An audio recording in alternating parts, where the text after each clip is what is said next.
Hi everyone, और ये है बहुत इंटरेस्टिंग सी क्वेरी, बहुत समय से मेरे पास आ रही थी। बहुत ही डिटेल क्वेरी और बहुत ही डिटेल इसका आंसर है। तो प्लीज एक रिक्वेस्ट है कि सेशन में लास्ट तक बने रहिएगा, तभी मजा आएगा, तभी समझ आएगा। एक गारंटी देती हूँ, ये जो क्वेरी है ना, इसमें आपके बहुत सारे प्रॉब्लम सॉल्व होने वाले हैं, क्योंकि मैं बहुत सारी प्रैक्टिकल चीजें इसमें डिस्कस करने वाली हूँ। ठीक है, तो चलिए चलते हैं। सबसे पहले क्वेरी देख लेते हैं, आपके पास ऊपर आ रही होगी। तो क्वेरी में कह रहे हैं ये मैम, तो क्वेरी में कह रहे हैं ये कि एमबीए इन एचआर क्वालिफिकेशन है, 4 months experience as HR journalist, 4 months का एक्सपीरियंस है और क्वालिफिकेशन है MBA. Next is very good excel skills, power query आती है, power BI, MS office basic to intermediate skills. Also have done 2 months HR practical course where have learned all functions of HR practically. Practically ये देख चुके हैं HR functions, जो कि अक्सर आप लोग मुझसे पूछते हो कि मैम कोई कोर्स बताइए, तो इन्होंने वो किया हुआ है। Started career late as both mom and dad not keeping well to take care of them as no one was there, so I choose parents over my career. Now both mom and dad passed away. I went into depression 2 to 3 months. I came out of this and trying to figure out what to learn new skills and how to start again. But this age haunts me most as society and company will see my drops. What have I gone through? And so have mentioned above all what I have done. Need your opinion and guidance, ma'am, on this. How to go forward. Eagerly waiting for your detailed reply or a video like this will be very helpful. तो ये detailed कह रहे हैं, इसलिए मैंने इस query को लिया। ठीक है, इन्हें डिटेल रिप्लाई चाहिए। तो सबसे पहले तो मेरा ये कहना है कि I am really sorry, truly sorry कि आपने इतना कुछ बेयर किया और आज आप यहाँ पे हैं। लेकिन पता है, ये सब कुछ करने के बाद मुझे एक बहुत अच्छी चीज जो लग रही है वो ये लग रही है कि आप एक बहुत स्ट्रांग पर्सन है। क्योंकि जब मैं ये रीड कर रही थी, मैंने फर्स्ट टाइम इस क्वेरी को रीड किया ना, तो मुझे बहुत ज्यादा वो वाली फीलिंग आई अपनी वाली, और वो ये कि ये सारी चीजें मैं काफी कुछ महसूस कर सकती हूँ। स्पेशली जो आपने अपने पेरेंट्स एंड फैमिली का एंगल बताया, वो तो मैं सच में रिलेट कर सकती हूँ। और मैं ये भी रिलेट कर सकती हूँ कि आपके लिए कितना टफ रहा होगा और आप कैसे आपने इन चीज़ों को मैनेज किया होगा। लेकिन यहाँ पे मैं एक छोटी सी चीज़ कहती हूँ, प्लीज़ व्यूअर्स सुनिएगा ज़रूर इस चीज़ को, कि ये एक बहुत टफ सिचुएशन थी। सिंपल सी बात है कि हम अपने पेरेंट्स को कभी भी ऐसे नहीं देख सकते कि वो बीमार हैं, हम उनके सामने बीमार होते हैं, वो हमें मेडिसिन देते हैं, सब कुछ करते हैं, तो हम उनके पास अपनी क्वेरीज लेके जाते हैं। हम कभी भी ये नहीं देख पाते कि आप पेरेंट्स हमारे सामने बीमार हैं। वो एक बहुत टफ सिचुएशन होती है, बिलीव मी।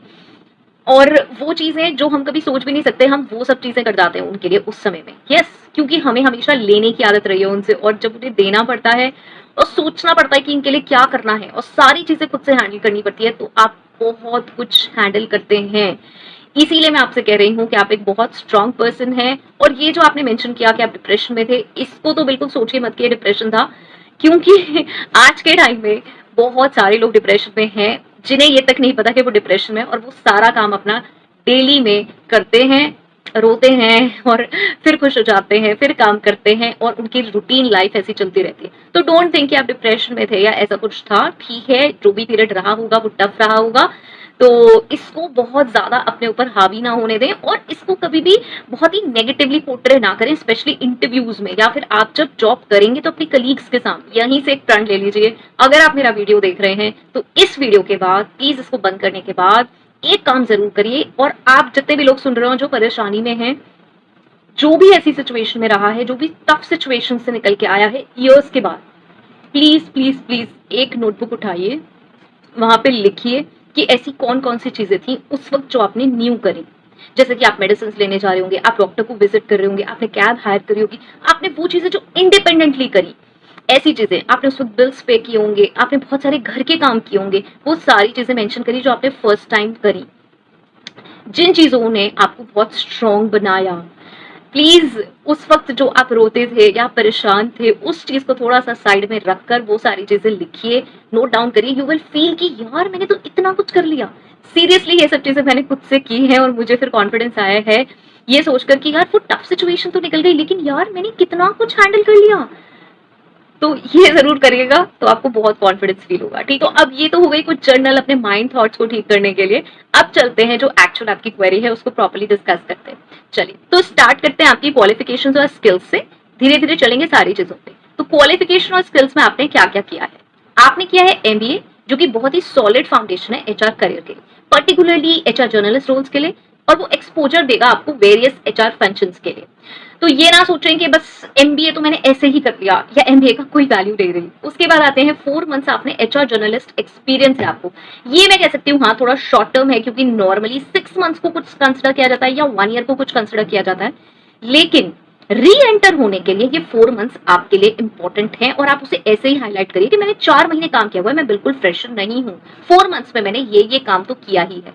देन आपने बात करी excel, power query, power BI की, ये टेक्निकल स्किल्स हैं और हाईली वैल्यूएबल हैं एचआर में भी, पर्टिकुलरली एचआर एनालिटिक्स रोल में, ठीक है, क्योंकि ये एक इमर्जिंग फील्ड है। एचआर एनालिटिक्स के बारे में मैंने बहुत सारे सेशंस बनाए हैं, आप उन्हें रेफर भी कर सकते हैं, HR matrix, data analytics, HR analytics. And then देखिए knowing how to use data and tools like Power BI can set you apart. आपको डिफरेंट बना सकता है ये इंटरव्यू में, और आपको इसको हाईलाइट भी करना चाहिए अपने रेज्यूमे में। फिर आपने बात करी कि एचआर प्रैक्टिकल कोर्स आपने करा है, ठीक है, वो करा आपने 2 मंथ्स के लिए है, लेकिन वो प्रैक्टिकल था, ठीक है, तो ये आपको कॉन्फिडेंस दे सकता है डिस्कस करने में एचआर की प्रोसेसेस इंटरव्यूज में। प्लीज प्लीज एंड प्लीज जब भी आप इंटरव्यू में अपने आप को प्रेजेंट करते हैं तो सबसे पहले तो कंफर्टेबल फील करें कि आपने जो किया है आप उसको बता पाएं।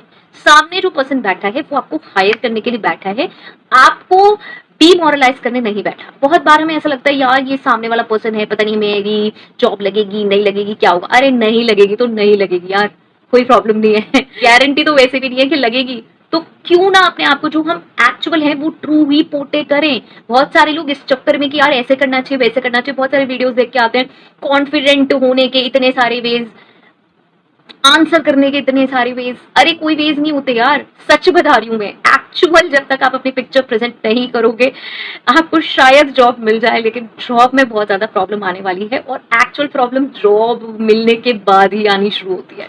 तो इसलिए जो जानते हैं उसको प्रॉपरली पोर्ट्रे करना सीखिए, जो मुझे पता है मैं उसको कैसे प्रॉपरली बता सकता हूँ बस, ठीक है। चलिए नेक्स्ट चीज आपने डिस्कस करी गैप। ये हुआ है, यस, ये माइंड में हुआ है ज्यादा, और ये आप किसी को बताते हो ना ऐसे, यार मेरा गैप है, यार मेरा गैप है, तो कहेगा क्या फिर गैप है, यार देखिए तो नोटिफाई हो जाएगा या नौकरी में वो लिख के आ जाएगा कि जब तू अप्लाई करेगा ना तो वो बीच में गैप दिखाएगा।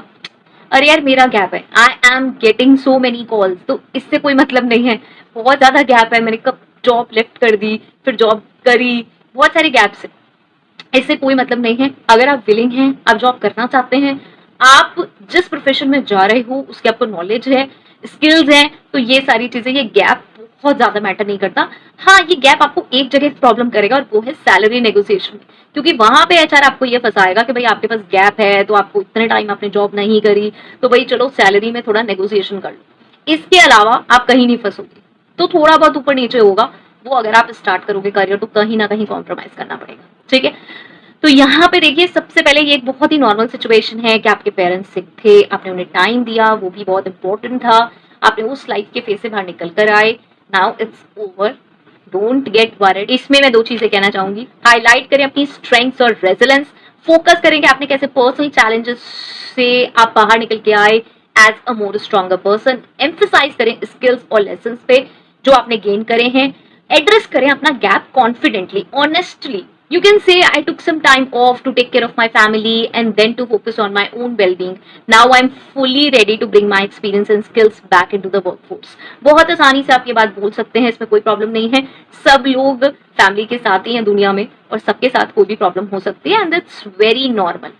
तो इसको प्लीज ऐसा मत समझे, मुझे ऐसा लग रहा है कि आपने जितना हाईलाइट किया इसमें कि ये एक बहुत बड़ा इशू है, और आप शायद जिसको भी बता रहे हैं वो भी कह रहा होगा कि यार गैप बहुत बड़ी चीज है, या आपने अपना करियर जो सेक्रीफाइस किया वो बहुत गलत चीज है। तो इसमें से कुछ भी गलत नहीं है। लाइफ अब कई स्टेजेस में बटी होती है, चाइल्डहुड होते हैं ना तो यार हमें हमारी चीजें बहुत ज्यादा इंपॉर्टेंट होती है हमारे लिए उस वक्त, यार मुझे बैग चाहिए, मुझे बॉटल चाहिए, मुझे ये चाहिए, मुझे स्कूल जाना है, मुझे शीट्स चाहिए, ये सब बहुत इंपॉर्टेंट होता है। उसके बाद हम आते हैं स्कूल से निकल के थोड़े से और बड़े सीनियर सेकेंडरी में आते हैं, तो सीनियर सेकेंडरी में और चीजें बहुत इंपॉर्टेंट होती है, यार मोबाइल होना चाहिए, यार मुझे कार से जाना है, यार मुझे ये। उसके बाद कॉलेज में आते हैं, कॉलेज में अलग ही रेपुटेशन जमानी होती है, आई डोंट नो व्हाई। उसके बाद क्या होता है, उसके बाद job market, office, family, marriage, तो हर स्टेज में हमारी प्रायोरिटीज बदलती जाती हैं। तो आप जिस स्टेज पे थे वहां पे आपकी प्रायोरिटी उस समय आपके पेरेंट्स थे, ठीक है। वो सारी चीजें जो हमने पहले देखी वो थी यार मस्ती मजाक दूसरों को देख के कर रहे हैं, लेकिन ये एक्चुअल रिस्पॉन्सिबिलिटी है, तो वो निभाने के बाद you should be proud of, not like oh मेरा कुछ नहीं हो सकता। नेक्स्ट आप एक चीज कह रहे हो, एज का भी ना यही फंडा है। जिस कंपनी में आप जा रहे हो अगर वहां पे ये रिक्वायरमेंट है तो वो सिर्फ एक कंपनी है, या आप जिससे बात कर रहे हो उसकी मेंटालिटी है कि हाँ यार इतनी एज हो गई तो फिर कुछ नहीं है। क्योंकि अगर ऐसा होता तो यार 50-60 में भी लोग जॉब नहीं करते, and they people are doing तो लेट 30s या 30s, late 20s, late 40s या ये सब कुछ नहीं है। लोग जॉब भी कर रहे हैं, बिजनेस भी कर रहे हैं, सेल्फ एम्प्लॉयड भी है, फ्रीलांसर्स भी हैं, सब कुछ है। देखना ये है कि आप किस चीज में फिट बैठ रहे हो या आप क्या करना चाहते हो। ठीक है, तो एज बहुत बड़ी चीज नहीं है, लेकिन हाँ यहाँ पर आपको ये फाइंड आउट जरूर करना होगा। जैसे आपने पावर बीआई किया हुआ है तो यहाँ पे आप एचआर एनालिटिक्स का कोर्स कर सकते हो अगर आप करना चाहो, वर्कडे एचसीएम सीख सकते हो, ओरेकल एचसीएम सीख सकते हो। ये आपको बहुत हेल्प करेंगे क्योंकि पावर बीआई आप जानते हो, तो ये अगर आप करना चाहते हो तो ये आप कर सकते हो। ये आप ऐसा भी कर सकते हो कि अभी आप एक कोई जॉब ले लो, जॉब के साथ कर लो या थोड़े टाइम बाद कर लो। क्योंकि अगर आपको एक बहुत ज्यादा हाइक चाहिए ना तो एनालिटिक्स में बहुत अच्छी हाइक है, मिलेगी आपको, क्योंकि अब डेटा का ही टाइम है और आगे डेटा का टाइम आएगा। तो एचआर एनालिटिक्स में आप अपने आप को आगे बढ़ा सकते हो, राइट। लेकिन अगर अभी आपके पास फाइनेंशियल क्रंचेस हैं, आप अभी नहीं कर पा रहे हो, अभी आपके लिए इंपॉर्टेंट है कि यार मुझे किसी तरह से जॉब मिले, तो आप ये पावर बीआई और ये सारी चीजें डालो। मे बी पॉसिबल आपको कहीं ऐसी ऑर्गेनाइजेशन में जॉब मिल जाए जहां पे एचआर एनालिटिक्स का वर्क हो, आपको पावर बीआई आता है तो उनके लिए एडवांटेज हो जाए और आप वहां से इस करियर को ऊपर ले जा सको और बाद में आप कोर्स भी कर सको। ठीक है, तो मैं ये नहीं कहूंगी कि बहुत जरूरी है कि आप अभी कोर्स करो। ठीक है, नेक्स्ट नेटवर्किंग। अब देखो नेटवर्किंग आपको करनी पड़ेगी, एचआर ग्रुप्स को ज्वाइन करो, देखो क्या चल रहा है मार्केट में, कैसी जॉब्स आ रही हैं। बहुत सारे ग्रुप्स हैं, आप मुझे लिंक्डइन पे फॉलो करो, मेरे जितने ग्रुप्स है सारे फॉलो कर लो, फिर उसके बाद आपको सजेशंस में भी बहुत सारे ग्रुप्स आ जाएंगे। ये एक एग्जांपल है, मतलब किसी को भी आप ज्वाइन करोगे तो आपके सजेशन में आ जाएंगे, मतलब किसी भी एचआर को करो तो उससे रिलेटेड बहुत सारे लोग आपके फीड में आ जाएंगे, आप उन्हें फॉलो कर सकते हो। प्लीज ये ध्यान रखें कि हर किसी को मैसेज ना करें कि बार बार जॉब के लिए परेशान ना करें, क्योंकि फिर क्या होगा, फिर वो इरिटेट होने लगेंगे। तो पहले आप देखो, लिंक्डइन पे आओ, चेक करो, ग्रुप्स चेक करो कैसी जॉब्स अवेलेबल हैं, और फिर देखिए आपको कहीं ना कहीं कुछ ना कुछ जरूर मिलेगा। वहां पे आप अप्रोच कर सकते हो, जॉब्स देख सकते हो, रिक्रूटर्स पोस्ट करते हैं डेली। थोड़ा सा सैलरी पे हो सकता है कॉम्प्रोमाइज करना पड़ जाए, मैं अगेन कह रही हूँ। चलिए नेक्स्ट, तो चलिए फाइनल्स पे आते हैं कि कैसे स्टार्ट करें। ये बहुत सारी बातें हो गई, स्टार्ट कैसे करना है इसको देख लेते हैं। तो सबसे पहले तो लिवरेज करें अपनी करंट स्किल्स को। करंट स्किल्स आपने कौन सी बताई, आपकी एक्सेल बहुत अच्छी हैं, उनको ऐड करिए। आपको पावर बीआई आता है, उसको रेज्यूमे में ऐड करिए। एनालिटिक्स ऐड करिए, ये सारी चीजें ज्यादा से ज्यादा अपने रेज्यूमे में डालिए, कीवर्ड्स में डालिए, समरी में डालिए, ऑब्जेक्टिव में डालिए, जिससे कि आपका जो सीवी है वो नोटिस में आए, वो फिल्टरेशन में आए, तभी आपके पास जॉब्स आएंगी। ठीक है, तो पहला काम तो आपको ये करना है। Second, consultancies and contract roles. देखिए यहाँ पे मुझसे बहुत सारे लोग कह सकते हैं कि मैम आप कैसे प्रमोट कर रहे हो, कंसल्टेंसी में जॉब्स अच्छे नहीं है, कॉन्ट्रैक्ट रोल्स आप कह रहे हो कर लो, फ्रीलांसिंग कर लो, इंटर्नशिप कर लो, कुछ भी कर लो जहां पे अपॉर्चुनिटी मिले अभी। अगर आपको सच में अभी ये चाहिए कि मुझे बस एंट्री चाहिए, देखिए कंसल्टेंसी से कनेक्ट होने का बहुत बेनिफिट होता है, एंड आई हैव सीन आपको बहुत सारे एरियाज पता चलते हैं जहाँ पे जॉब्स अवेलेबल हैं, जहां से आप अप्लाई कर सकते हो। वहां से जुड़ने का मतलब है कि आपको बहुत सारी चीजों की नॉलेज मिलती है।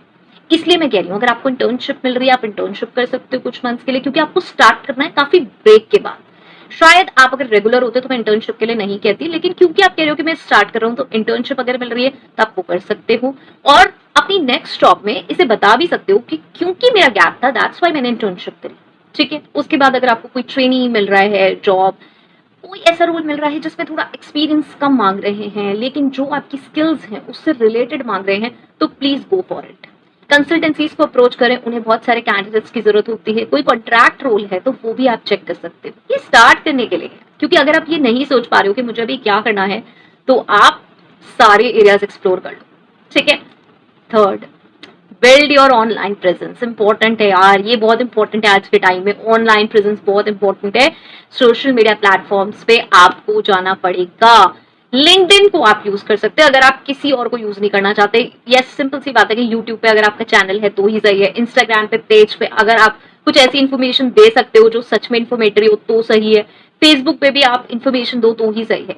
तो ये सारे तो चलो मैं मानती हूँ, यूट्यूब, फेसबुक, इंस्टा, ये तो सब एक दूसरे तरीके के ही हैं, लेकिन लिंक्डइन एक ऐसा है जहां पे आप अपना प्रोफेशनल अकाउंट बनाइए, प्रोफेशनल बनाइए और वहां पे कनेक्ट हुई, अपनी प्रेजेंस शो करिए, देखिए लेटेस्ट चीजें क्या चल रही हैं, उन पे आप आर्टिकल्स पोस्ट कर सकते हो, अपने थॉट्स पोस्ट कर सकते हो, एंड इंटरेक्ट कर सकते हो, दूसरों की पोस्ट पे जाके आप कमेंट्स कर सकते हैं, लाइक कर सकते हैं। अगेन आई ऑलवेज से किसी के पोस्ट पे जाकर नेगेटिव कमेंट करने से बेटर है आप कमेंट ना करो, ठीक है, क्योंकि आपका पर्पस है अपनी पॉजिटिव मार्केटिंग का और पॉजिटिव नेटवर्किंग का। और अगर आप चाहे, आप कई बार ऐसा होता है कि हमारा ओपिनियन होता है यार ये चीज सही नहीं है, ये ऐसा है, मुझे इसके अगेंस्ट बोलना चाहिए।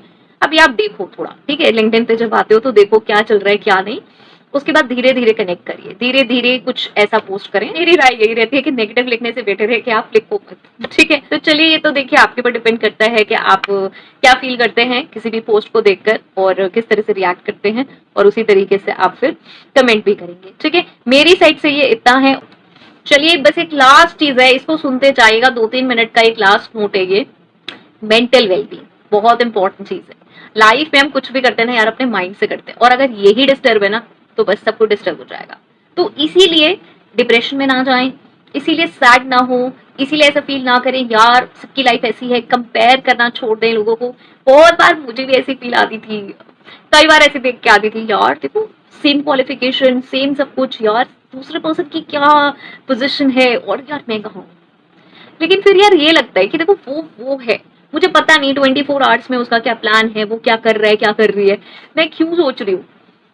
सेम वे हर इंसान की अपनी लाइफ है, अपनी इंडिविजुअलिटी है, अपने चैलेंजेस हैं। आपको नहीं पता, आप सोच रहे हो यार ये बंदा ना रोज गाड़ी में आता है, आपको नहीं पता वो कितना स्ट्रगल करता है, या फिर वो कितना अलोन फील करता है। वो गाड़ी में आता है, सारे लोग उसको देखते हैं, सब लोग उससे जेलस करते हैं, कोई उससे फ्रेंडशिप नहीं करता। या फिर लोग अगर उससे फ्रेंडशिप करते हैं तो किस लिए करते हैं कि यार चलो मेरी तो उससे फ्रेंडशिप है, वो कोई अच्छी फ्रेंडशिप नहीं है, वो कोई बहुत बिलोंगिंगनेस वाली नहीं है। तो सबकी अपनी कुछ ना कुछ प्रॉब्लम्स है, वो चीज उसको पता भी है कि यार सब लोग मेरे अराउंड क्यों है, क्योंकि मेरे पास ये सब है। जिस दिन मेरे पास ये सब नहीं होगा, लोग चले जाएंगे कि यार इसके पास क्या कर रहा है। तो सबके अपने अपने प्रॉब्लम्स हैं, सबके माइंड में कुछ ना कुछ थॉट्स चल रहे हैं, पॉजिटिव नेगेटिव। तो किसी से कंपेयर ना करें, अपनी लाइफ अपनी है, मस्त जिए और ये सारी चीजें फॉलो करें जो मैंने बताई हैं। आई होप सो मैं क्लियर कर पाई हूँ, नहीं कर पाई हूँ अगेन मुझे कमेंट्स में बताएं। थोड़ा सा प्लीज पेशेंस रखा करें, क्योंकि इतनी सारी क्वेरीज आती हैं, सबको रिप्लाई करना और उसके साथ सेशंस रिकॉर्ड करना, थोड़ा सा यार मुझे भी टाइम चाहिए होता है, ठीक है। तो बस यही कहना है। आई होप सो मैंने आपकी क्वेरी को बहुत अच्छे से लिया है, एक एक पॉइंट मैंने डिस्कस किया है। एंड यस, अगर किया है और समझ में आया है और कुछ रहता है तो मुझे कमेंट सेक्शन में जरूर बताएं, हेल्पफुल है। एंड यस, मुझे इसके साथ लगता है कि मैंने और बहुत सारे लोगों की क्वेरी भी सॉल्व करी है, ठीक है। तो यस, वो लोग भी मुझे बताएं, ठीक है, और क्वेरीज लिखें अपनी, तभी वो सॉल्व होंगी, ठीक है। चलो, so till next video, all the very best, stay happy, stay safe, thanks for watching, bye bye.